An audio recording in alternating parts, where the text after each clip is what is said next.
ఇండియాలో capital punishment అనేది కంప్లీట్గా తీసివేయబడలేదు ఎక్కడా కూడా. రీసెంట్గా మనకి ఒక జనరల్ అసెంబ్లీ రెజల్యూషన్ ఒకటి వచ్చిందండి, విచ్ ఇస్ ఆ రెజల్యూషన్ నెంబర్ వచ్చి 77/222. It was adopted and I think 15th December 2022లో. అందులో ఏమన్నారు, మొరటోరియం ఆన్ డెత్ పెనాల్టీ అన్నారు. మొరటోరియం అంటే సస్పెన్షన్, అంటే డెత్ పెనాల్టీ ఇంకా అమల్లో ఉండకూడదు అని.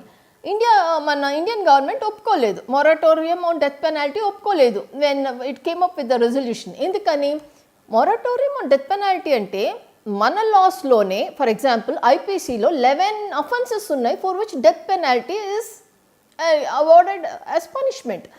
అండ్ అపార్ట్ ఫ్రమ్ దట్ మా సావర్నిటీని మనం వదులుకున్నట్టు, ఇప్పుడు ఈ రెజల్యూషన్ని కనుక సైన్ చేసి ఒప్పుకుంటే కనుక సావర్నిటీ అంటే we have the right to make our own laws and also to prescribe our own punishments అనమాట.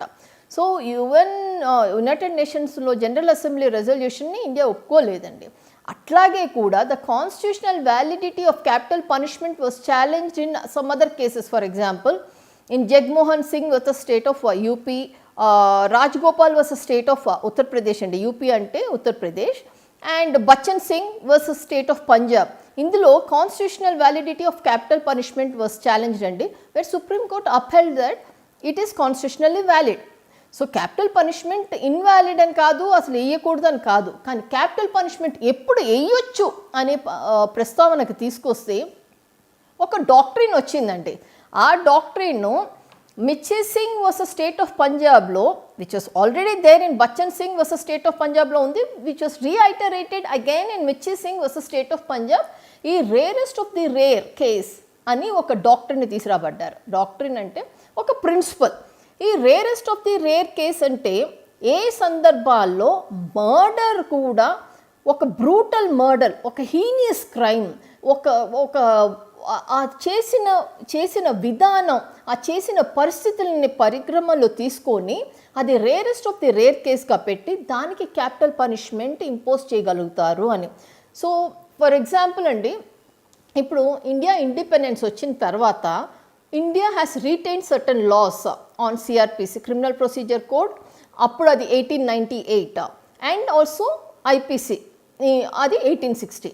ఇప్పుడు దేర్ వాస్ ఒక స్మాల్ ఎగ్జాంపుల్ చెప్తున్నాను. షిఫ్ట్ ఆఫ్ యాటిట్యూడ్ ఎట్లా జరిగింది, మనకి మారే కొద్దీ, సంఘం మారే కొద్దీ యాటిట్యూడ్ అని.